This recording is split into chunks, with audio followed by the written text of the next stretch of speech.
Hello guys, what I'm going to show you today is what is n8n and how you can use it in 2025, okay?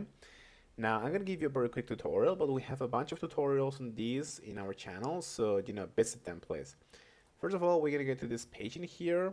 Now n8n is basically a visual workflow automation and automation plus AI platform. This is going to allow you to connect your apps, your APIs, and your data to do a bunch of things automatically. Okay, you're going to be able to use integrations and things like that.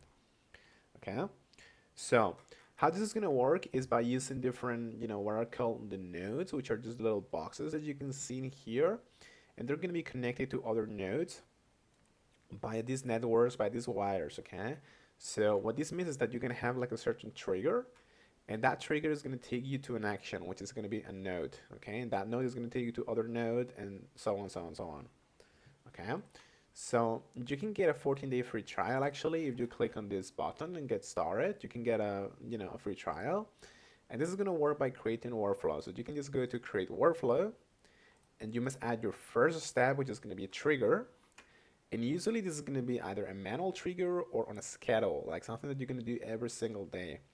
For example, every single day. Okay, amazing.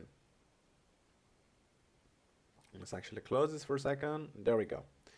Now you're gonna add your different nodes, which can be, for example, let's say that you want to send an email, right?